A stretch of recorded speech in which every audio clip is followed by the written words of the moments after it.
राजम श्रीरामदूतम शरणं प्रपद्ये श्रीरामदूतं शरणं प्रपद्ये श्रीरामदूतं शरणं प्रपद्ये। हनुमान जी महाराज की जय। राजा रामचंद्र भगवान की जय। उमापति महादेव की जय। पवन सुत हनुमान यशराज गण की जय। जय श्री राधे। कल की कथा बिना माइक्रोफोन की रिकॉर्डिंग करी। आवाज तो कमती थी, लेकिन बिना माइक्रोफोन की रिकॉर्डिंग होने में कल ऐसा लगा कि शायद कुछ रिकॉर्डिंग अच्छी हुई। हालांकि सुनने वाले को तो मेरे मोबाइल में आवाज़ कम है तो मैं तो ब्लूटूथ से बजा लेता हूँ, लेकिन यदि किसी और के में भी कमती हो वो ब्लूटूथ से बजाएगा तो कल की रिकॉर्डिंग अच्छी लग रही थी। ठाकुर जी रोज नई नई विद्या दे देते हैं कि इस कथा की रिकॉर्डिंग के लिए, इस कथा के प्रचार प्रसार के लिए कुछ न कुछ नया करने का प्रोग्राम खोपड़ी में बस जाता है और फिर करके देख लेते हैं। आज फिर बिना माइक्रोफोन की कथा कर रहे हैं, देखें कैसी रिकॉर्डिंग आती है। तब हनुमंत कही सब राम कथा निज नाम, सुनत जुगल तन पुलक मना, मगन सो मेरे गुण ग्राम। विभीषण और हनुमान जी महाराज का जो मिलन है, ये दो संतों का मिलन है।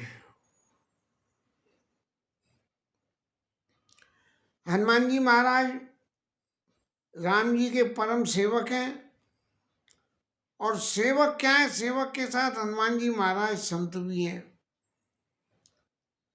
हनुमान जी महाराज संत इसलिए कि हमारे शंकर बाबा ने जो है हनुमान जी का स्वरूप रखा।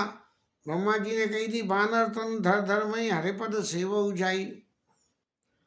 एक बड़ी विविधता की बात पैदा होती है। शंकर जी महाराज सब शक्तिमान है, ब्रह्मा जी महाराज सब शक्तिमान है, हमारे विष्णु जी सब शक्तिमान है। लेकिन जब भगवत विषयक किसी चीज पे कोई विचार करने का नंबर या थोड़ा समझदारी से काम लेने का नंबर आता है, तो कहीं ना कहीं चित्त में एक वो स्थिति पैदा हो जाती है जिसमें खुद की योग्यता पे भी संदेह होने लगता है। भौतिक जगत में अत्यंत संपन्न व्यक्ति कोई भी आयोजन करे तो उस आयोजन की सफलता के लिए उसके चित्त में संदेह बना रहता है कि कहीं ऐसा न हो कि ये आयोजन में कोई कमी रह जाए या असफल हो जाए। देवता लोग राक्षसों से त्रसित रहे, और राक्षसों से त्रसित होने के बाद जब सबने मिलकर सोचा कि भाई क्या करना चाहिए, तो अपने अपने मत के हिसाब से जैसा समाज में होता है, और संपन्न प्रतिभा संपन्न लोगों की बात यदि छोड़ दें, अन्य दूसरे गुणों से संपन्न जो लोग बाग हैं उनके मत तो आपस में इतने फर्क होते हैं कि मिलते ही नहीं है। भगवान की प्रार्थना करने के लिए सब लोग क्षीर सागर के पास गए। जय जय सुरनायक जन सुखदायक, प्रणत बाल भगवंता, गोद जितकारी जय सुरारी सिंधु सुता प्रियकंता। ऐसी है, मैं वंदना तो बहुत लंबी है, प्रसंगवश ये सामने आ गई।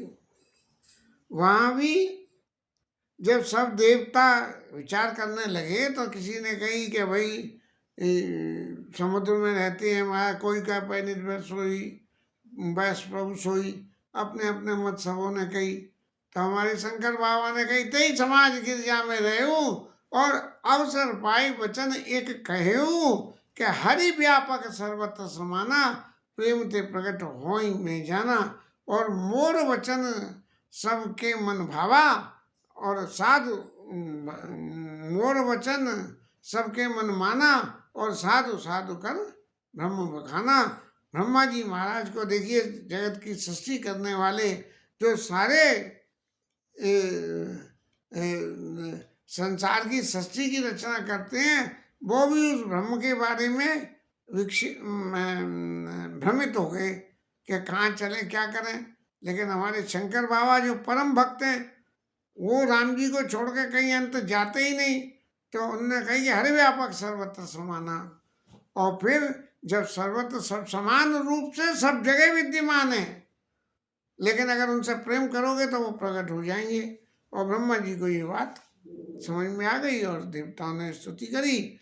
तो शंकर जी महाराज जो परम संत हैं, शंकर जी महाराज, क्योंकि देवताओं के समाज में रह के भी उन्होंने कोई ऐसी बात नहीं कही, बल्कि ये समझाने की बात है कि ब्रह्म को कितनी अच्छी तरह से समझा हुआ है कि हरि व्यापक सर्वत्र समाना। तो यहाँ हनुमान जी वही शंकर बाबा ने हनुमान जी का स्वरूप रखा और हरि व्यापक सर्वत्र। तब हनुमंत कही सब, हनुमान जी महाराज संत और विभीषण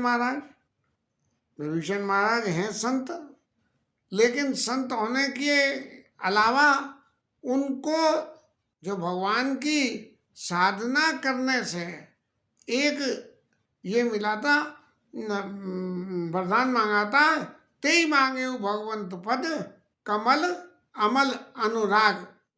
भगवान के चरणों में प्रेम हो। अब भगवान के चरणों में प्रेम कैसे हो? भगवान के चरणों में प्रेम होने का तो एक ही सीधा सा रास्ता है, जिस किसी चीज से हमें प्रेम करना हो उसमें अपने मन को बांध दो।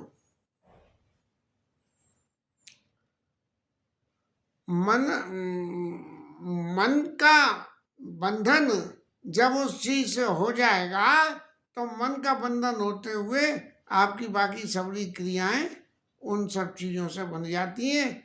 घर में नया छोटा बालक आ जाए, उसके संग में मन बंध गया तो जो है उसकी लीला, उसके चरित्रों का जहाँ गुणगान हो वहीं अच्छा लगता है, वहीं पहुंच जाते हैं, वहीं हम भी सुनते हैं और लोगों को भी कहलाते हैं। तो शंकर जी महाराज जो है,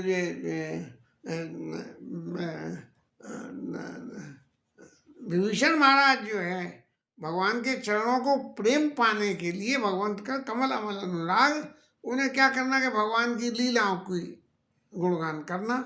और भगवान की लीलाओं का गुणगान करने के लिए क्या है कि पहले तो भगवान के भक्ति करो। भक्ति की वही नवदा भक्ति वाली कथा फिर आ जाती है। और भक्ति करने के उपरांत भगवान से फिर इस बात के लिए प्रतीक्षा करो कि भगवान हमारे ऊपर कब कृपा करेंगे, जैसे सबरी महारानी के ऊपर, सबरी माता के ऊपर हुई हैं।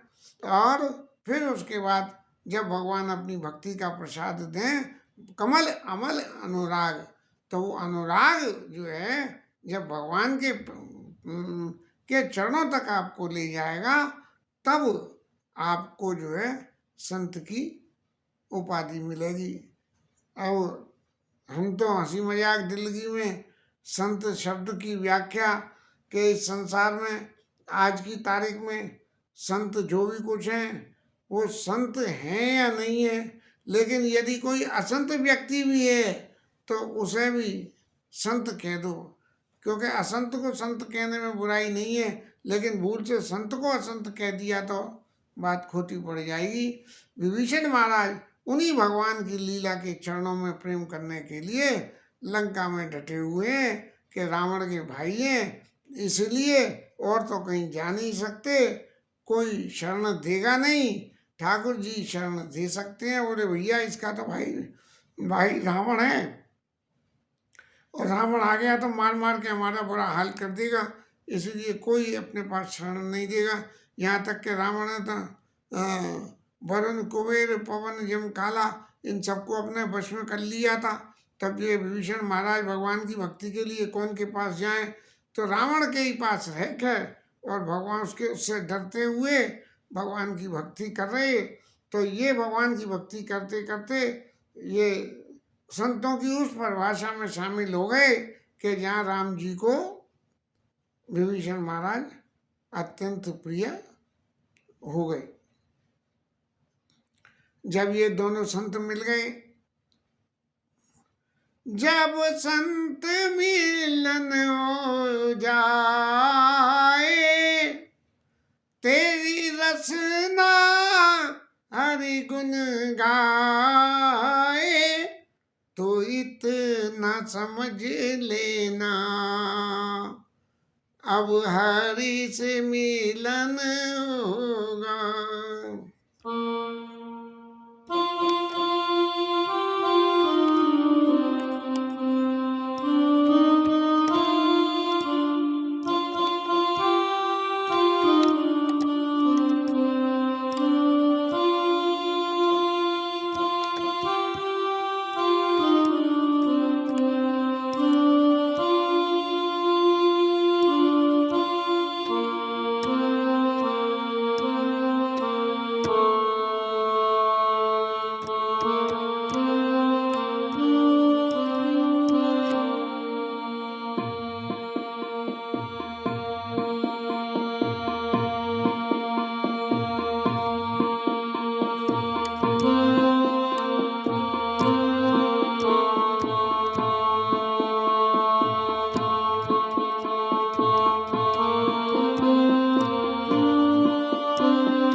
भाव आवेग में याद आ गया। ओझा जी महाराज बहुत गाते हैं, कभी भागवत के समय में सुनते रहते थे।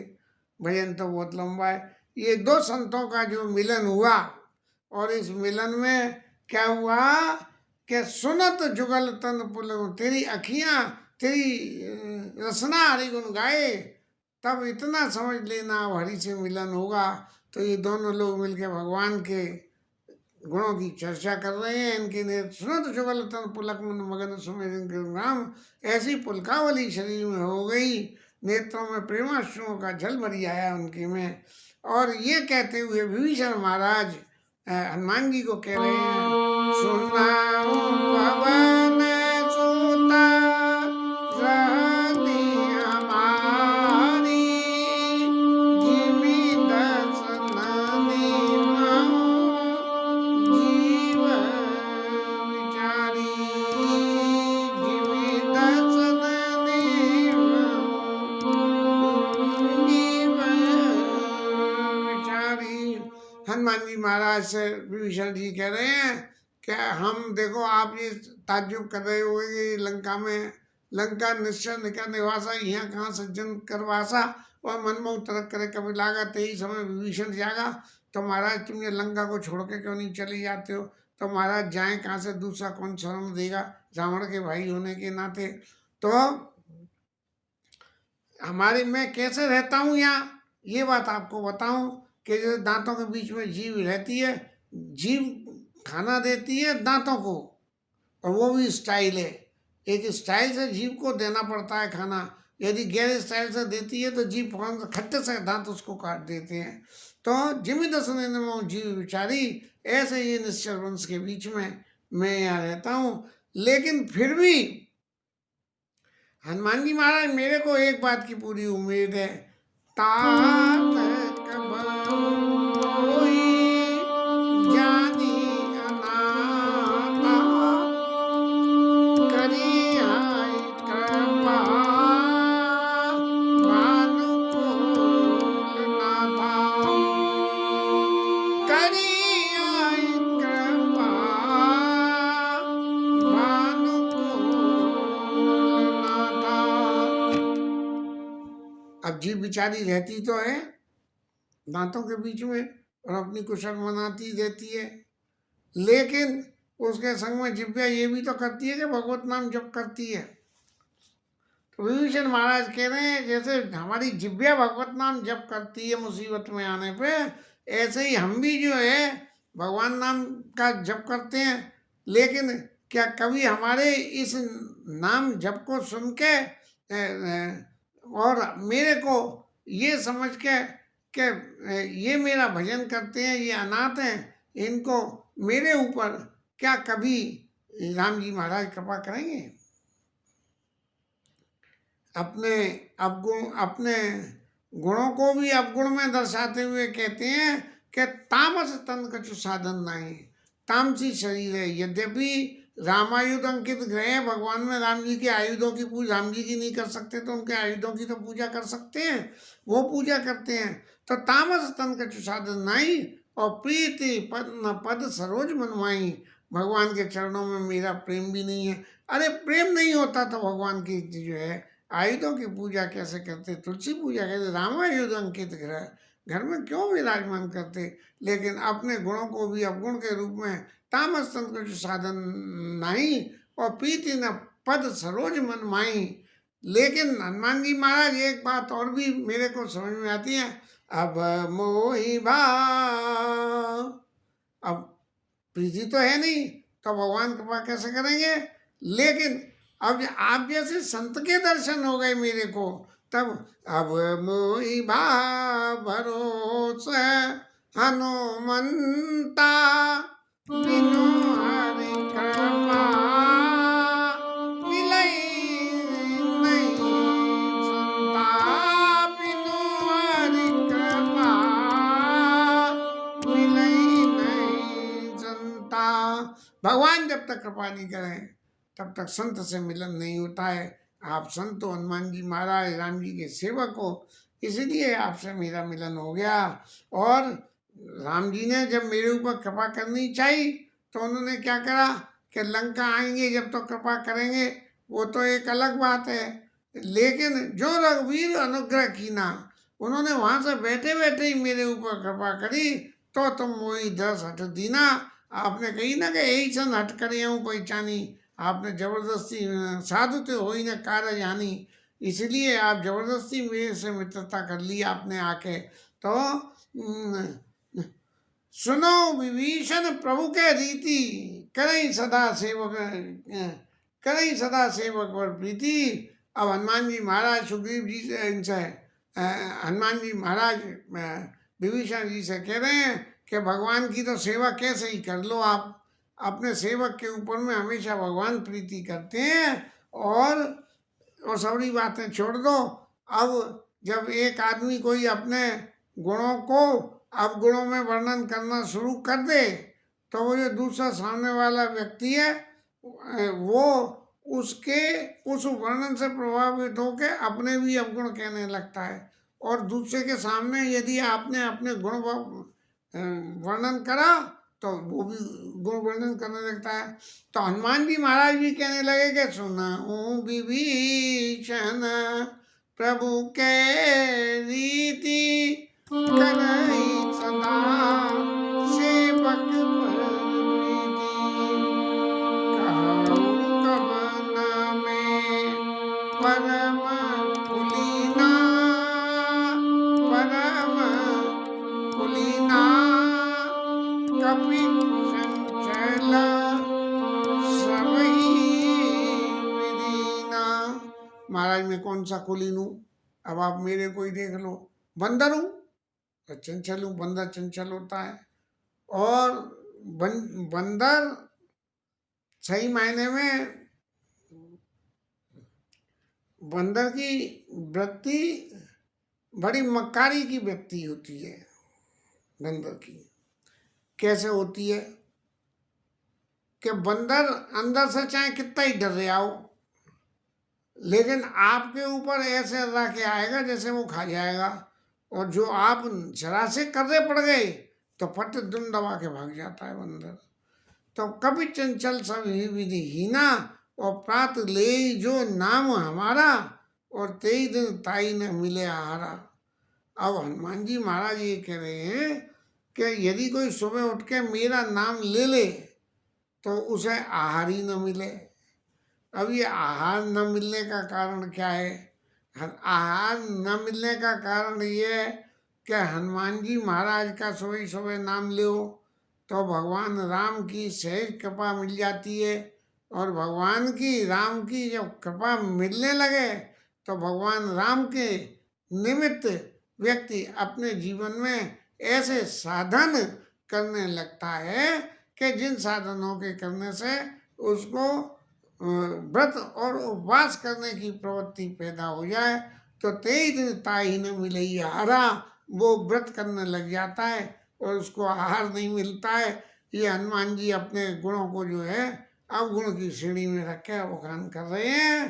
तो विभीषण महाराज असमय अधम सका सुनो, मोहि ऊपर रघुवीर, कीनी कृपा सुमिर गुण भरे विलोचन ने।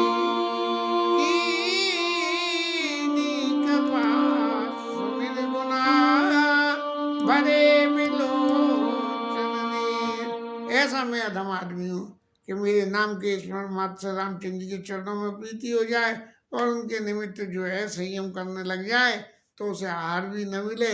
तो ऐसा मैं अधम हूँ। ये हनुमान जी महाराज हैं जो अपनी इस गुण को के उनके इस गुण के कारण ही राम जी के चरणों की भक्ति प्राप्ति हो सकती है।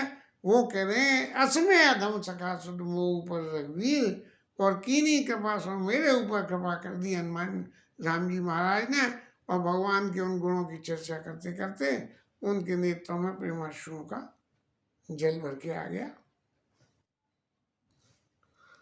अब हनुमान जी महाराज के विषय में ज़्यादा तो क्या कहें, लेकिन हनुमान जी जैसा सेवक होना बहुत मुश्किल है। गोस्वामी जी महाराज ने भी सबसे पहले राम कथा लिखने से पहले हनुमान जी महाराज को ही साधा था। और जब जब संकट पड़े तब तब हनुमान जी संकट हटे मिटे सब पीरा, जो सुमिरे हनुमत बलबीरा। और जय जय जय हनुमान गोसाई कृपा करो गुरुदेव की नहीं, ये भी गोस्वामी जी ने लिख दिया हनुमान चालीसा में। और जब जब उनके ऊपर में ग्रंथ रचना में संकट आया, भगवान के दर्शन करने के बारे में संकट आया, तब तब हनुमान जी ने तुलसीदास जी के चैत्र में रामलीला में होता था, वो बहुत हर साल से देखते रहे थे। तो याद तो आज भी चाहता है, लेकिन अभी आज इसका जिक्र नहीं करेंगे। महाराज तुलसीदास जी का चरित्र किसी दिन फिर लेके बैठेंगे। इसके साथ आज की ये कथा समाप्त होती है। हरि नाम कीर्तन।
राम